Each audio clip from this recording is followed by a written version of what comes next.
But right now, I think the focus of the WWE is on the guys of tomorrow. On Thursday, we're going to have the NXT Takeover event. It's going to be held on the WWE Network. Definitely one of the big fun things that there is on the WWE Network. There's a lot of fun things out there right now. If you got the network, of course, you're going to be watching things like the Monday Night War series that's going down. Of course, everybody signs up to get those monthly pay-per-views of the big-time action that we used to have to pay $45 a month for. WCW has recently been uploaded the first 2 years of Nitro. Of course, you've got all of your library of WWE, WWF, ECW, and WCW pay-per-views. So definitely, this is just one more fun thing.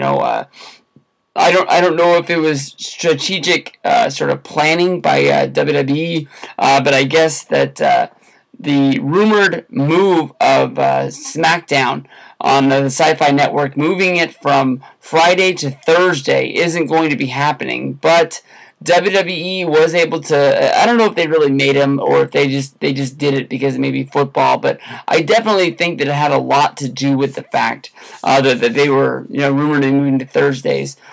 Spike TV has picked up and moved TNA Impact from Thursday nights, moving them now to Wednesdays, which basically sets the table for every wrestling fan who has the WWE Network to watch NXT unopposed. If you're not a football fan or a comedy fan who likes to watch comedy sitcoms or anything like that, but basically Thursday night now 100% belongs to NXT and Triple H. There were those rumors, basically, not really rumors, but jokes, I guess you can say, of the Thursday night wars. Basically, NXT versus TNA, and I guess Dixie Carter picked up her bags and moved to a different night, maybe hoping that she would have more success over there. There's been rumors of Dixie Carter, talking to other networks about moving Spike TV after their deal ends. I believe it would be Christmas Eve, or maybe it expires New Year's Eve, one or the other. I know that both of those are nights that Impact will air later on in the year. I don't know if Impact would want to do a go-home on New Year's Eve, but it would be a fun way to end off that show. But NXT is moving towards, just building the new stars of the future. I could talk about NXT for a whole hour right now today. I got to listen in on the Triple H interview. It was almost like a Triple H podcast talking about NXT. It was sort of like a conference call with members of the press being able to buzz in and ask Triple H a number of questions about what's going on with NXT, what's going on in WWE. He's done these a few times. I think it's been for each of the NXT sort of shows in order to get the press talking about what's going on in NXT. He actually openly invited any member of the press, if they wanted to come down to the Performance Center to check it out, that they'd have an open door to come in. And he talked about a member of the Muscle and Fitness writing staff who actually went through a week of drills, seeing what the wrestlers were doing down there. And Triple H was saying that basically he went into it thinking that he was just going to be sort of minor league going through, and he found out that WWE really does push these NXT guys to the limits, making sure that they get pushed all the way.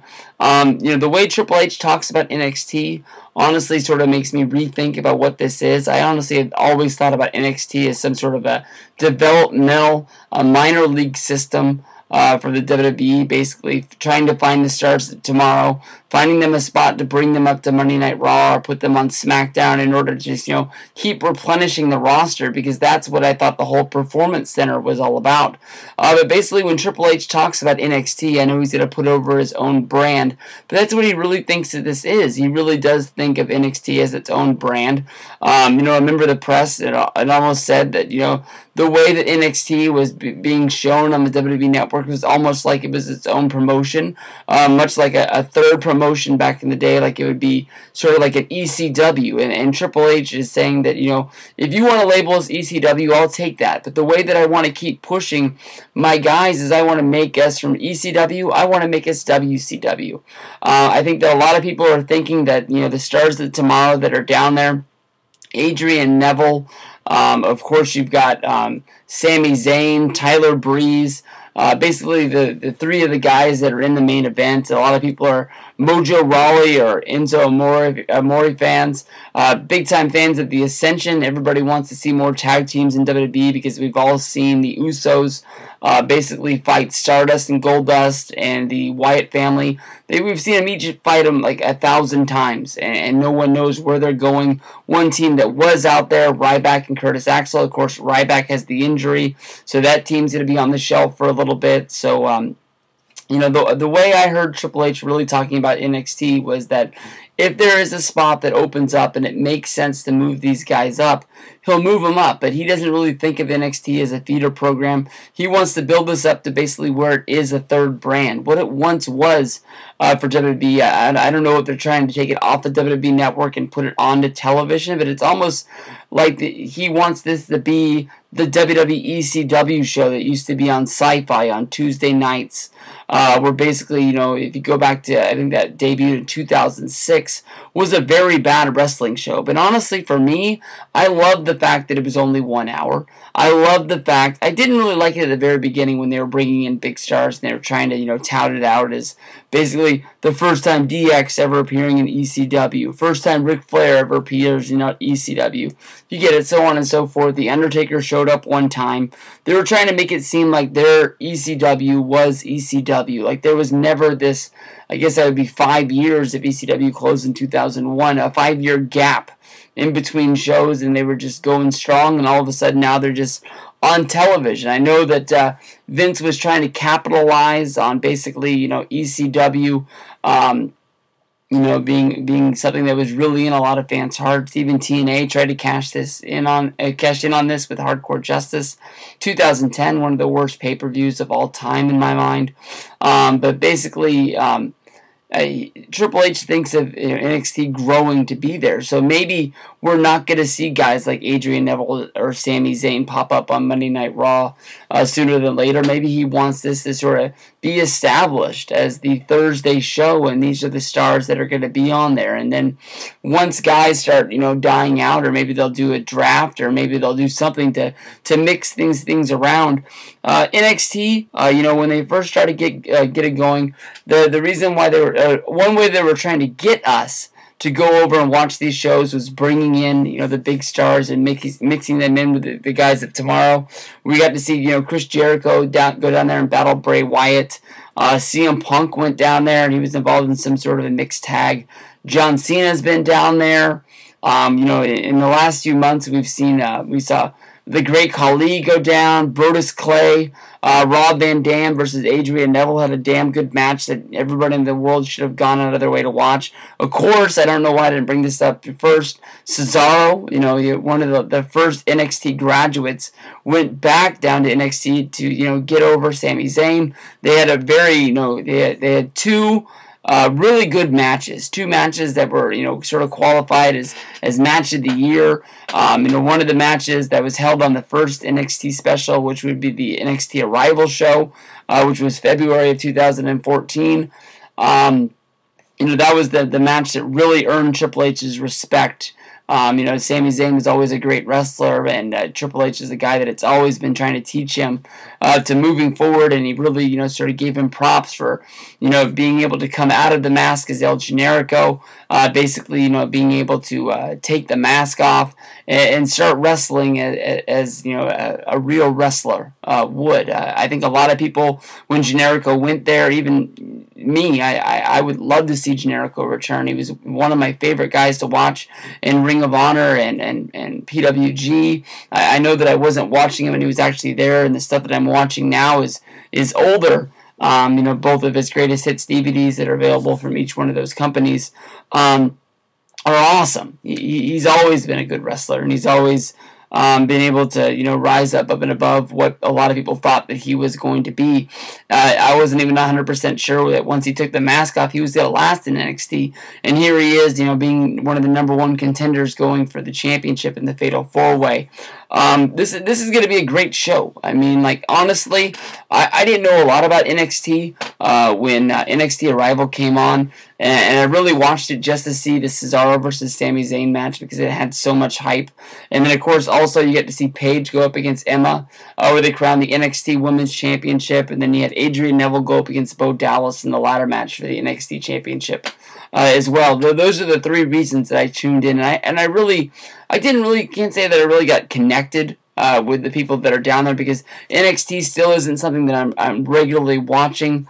Now that Impact is, I can't even really give that as an excuse because I haven't really been giving 100% of my time to Impact. But now that basically summer's over and there's a lot more free time, basically with my friends not getting on and we're not talking on Skype all the time on Thursday nights. Maybe NXT would be something that really does take a priority. When I hear there's a good match, basically I go to my way to watch it. But I think that this show would honestly mean more. Definitely with the Fatal 4-Way match, this has been something that's building up since Adrian Neville against Tyson Kidd and NXT TakeOver and everything that went along with that, where basically Tyson Kidd was trying to cheat to win and was doing everything he could, even exposing Natalya at ringside and using her injury to try and get the win there. But each one of these, big, I don't know if you call these pay-per-views or specials or what they are, has really raised the bar. When NXT announced they were going to do another one and they called it TakeOver, I sort of thought, why are you repeating this show after, I understand if you had, TakeOver 2013 and TakeOver 2014, that's sort of the way it works, but I mean, NXT TakeOver isn't really sounding like WWE in your house. It doesn't really seemed like something you're just going to keep putting a number on. And then once they were able to come out with their match, that it was going to be a Fatal 4-Way, damn, it does make a lot of it does make a lot of sense. With the main event, you got Adrian Neville, Sami Zayn, Tyler Breeze, and Tyson Kidd. We just saw all of these guys on Monday Night Raw. They all, well, I guess Tyson Kidd didn't. They all... The three of the four made their Monday Night Raw debuts. Tyson Kidd's a guy that's been in WWE, honestly, since, I guess, 2009. And he was a great member of the Hart Dynasty. When Tyson Kidd broke up, I believe he's in the 2010... That would be the 2010 Money in the Bank. I believe he was one of the contenders in there. A lot of people were picking him to win. He's a guy that's had a lot of fans there. Yeah, he hasn't had a whole lot of matches. He hasn't won a match on WWE TV in a long time. And when Triple H talked about Tyson Kidd on that conference call I talked about, basically Triple H talked about Tyson Kidd about being one of the stars of tomorrow that will be future main eventing. I know that when he came into WWE, he was a little bit younger, and it's sort of surprisingly that you would see somebody that was sort of in that lower mid-card jobber status, come from behind, but he's really come into his own down there in NXT. I mean, a lot more when Adrian Neville was battling, Brodus Clay. Brodus Clay just seemed to be down there, doing work because that's just what he was told to do. He wasn't going above and beyond, making sure Adrian Neville, had a good match and looked good in front of the people. He got told, you're going to go down there, you're going to lose, and then we're going to do something else with the Monday Night Raw. And, that was just about it. It just seemed like, you're going to go down there, you're going to work the tapings, and, that's it. But, I mean, Tyson Kidd's been down there for months. Of course, from Total Divas, he lives near the Performance Center, so it must be nice for him to be working close to home. But definitely he's doing an awesome job down there. And if it's like Tyson Kidd is on Total Divas, if he gets to roll around with Eva Marie every once in a while, he's got a good job. Adrian Neville, the champion of NXT, I think he's going to be pulling it out. Some people think that Tyler Breeze is going to do it, and then basically Neville will go on and be the first guy to sort of go to Monday Night Raw. With Triple H talking about this being his own brand, I wouldn't be surprised if Neville keeps the championship here and we see another day, especially keeping these guys down there and sort of reestablishing them in feuds and, moving. But then again, if you're only going to be having these specials that look like pay-per-views and you're only going to be having 5 matches that feature maybe, that would be 5, 10, maybe 12 to 15 guys, depending if you have a 4-way or a tag team match along the way. How are you going to make room for guys that Triple H has signed recently? You got Prince Devitt, Kevin Steen, you got Kenta, who's also making his debut on this NXT show. Basically, how do you find room for these guys? You got to be moving guys up if you want to do this, or are they going to end up making this a 3-hour show down the road? Sami Zayn, I think, honestly, is the ultimate underdog in NXT. I look at him as sort of being the Tommy Dreamer of ECW. I wouldn't be surprised if Zayn is a guy that always has good matches, always in that title hunt, but can never pull down the big one. I don't think that it's some sort of a backstabbing thing to do against Sami Zayn. I just think that it's just not going to work out for him anytime along the way, and I think that's what's going to make him better, is that storyline of him never being able to do it. You can also establish some sort of a heel turn down the road and sort of have Sami as a bad guy, even though he's the guy that everybody loves down there, and see if he's able to establish himself as the heel. As far as I know, El Generico had some dark days when he went up against Kevin Steen, and he came back and he was wearing the black mask, and he was just going above and beyond to make sure that he was going to kill Kevin Steen, because Kevin Steen had killed him. The fans still loved him, and it was still a babyface in all their minds. But I'm going to be picking Adrian Neville to win the big one and keep the championship there. They're going to be doing the debut of Kenta on this NXT show as well. He's going to be, coming out in front of the crowd with Ric Flair. I don't really know why they would do this if it's not going to be a really big deal. We've already seen the picture of Kenta meeting Triple H at the Performance Center. We've already seen a picture of Kenta meeting with Triple H and Vince McMahon on Twitter and Instagram and Facebook. It's been passed around the world 1,000 times. But I guess this is going to be the first time he's going to be on screen. There's two things. I know Triple H is going to make his signings look like $1 million, and I know he's going to make Ric Flair look like $1 million. Ric Flair, one of his childhood idols. Basically, it's also one of his best friends in real life. Ric Flair was one of the guys that stood up for Triple H at his wedding. I believe Triple H even stood up for Ric Flair at a few of his. So there is that thing of they're going to make sure that they're going to make sure that Flair is there for a reason. I know that Rick almost overshadowed the Women's Championship match the last show with Charlotte going up against Natalya. Ric Flair and Bret Hart were outside at ringside, and Flair made sure WWE got his money's worth. It was almost to the point of Charlotte was his daughter, but I think a lot of people were paying attention to Rick on the outside, selling the fact that Natalya had Charlotte in the sharpshooter and he didn't want her to tap out, and just the overexcitement. Everybody knows that Ric Flair is a crier. He's very emotional. He's going to get involved, especially with his kids' lives. Something that in his book you can tell that he really cares about his family. He even writes about that he even really cared about his ex-wife, even though he slept with about every woman in town, I guess you can say. He really has that connection. When he gets onto a plane and it's going to be a long trip, he makes sure that he gets in contact with every single one of his kids, because he wants them to know that he loves them just in case anything happens. Because, Ric Flair went through the plane crash earlier in his career, and it just makes you think about, you better be blessed for tomorrow, because it's not guaranteed. I don't know. They asked Kenta, they asked Triple H, is Kenta going to be keeping his name? Because we keep seeing Kenta's name pop up on the website, and that's the way it's being sort of pushed, as that Kenta is going to be debuting. Is it that he's keeping the name now for the name value, that everybody knows him from wrestling over in Japan as a big star, and basically what he did when he came to ROH back in the day when he wrestled against Daniel Bryan, a very popular match that I've heard about for years, that I haven't gone out of my way to watch, that I wish I would have. I think it's on a best of compilation that I have. Maybe I should go out of my way to find that before tomorrow's show.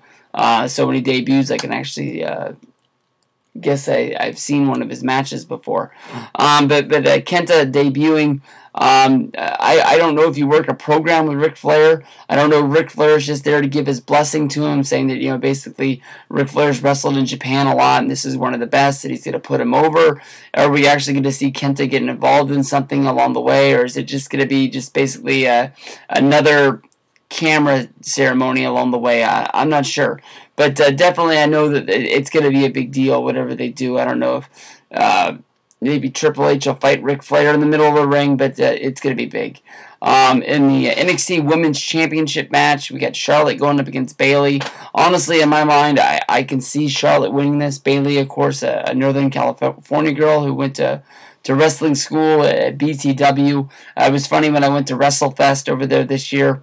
They were trying to get people to sign up for the school as a way to, keep the promotion, going, and it's a big money maker for them.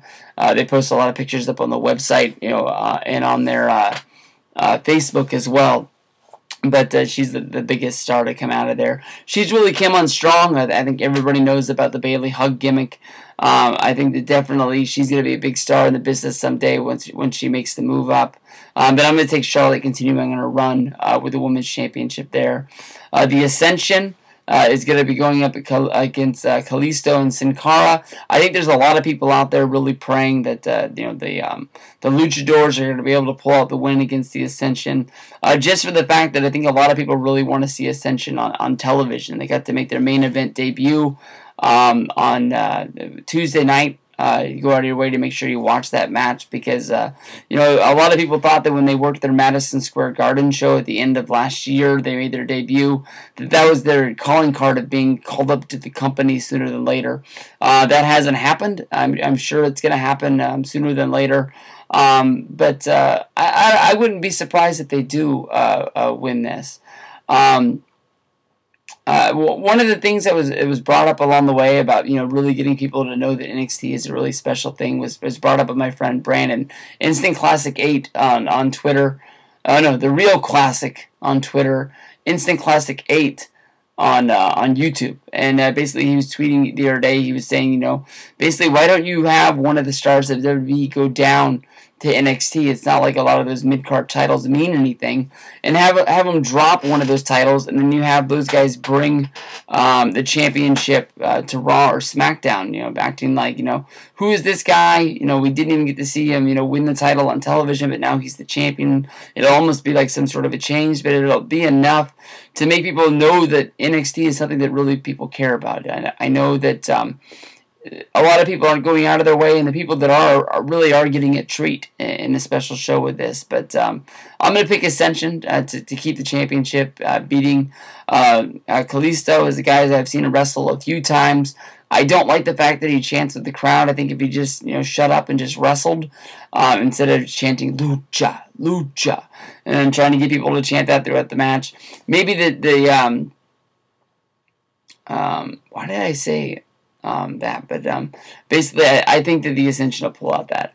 Adam Rose, no, fuck me, I'm looking at the wrong card. I apologize. I thought the Kalisto was teaming with Sin Cara because they had the tag match on last week. But I am picking the Ascension to pull out that win.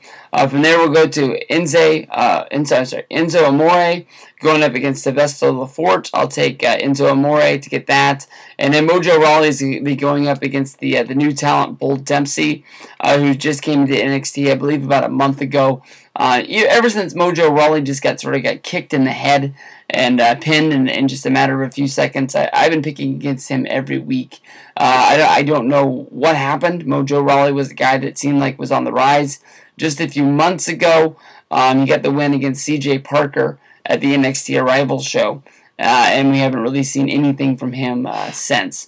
But that's going to be the NXT Takeover show. It's going to be labeled Fatal 4-Way. It's going to be Thursday night on the WWE Network. Make sure you guys go out of your way. That's definitely going to be a show that you don't want to miss.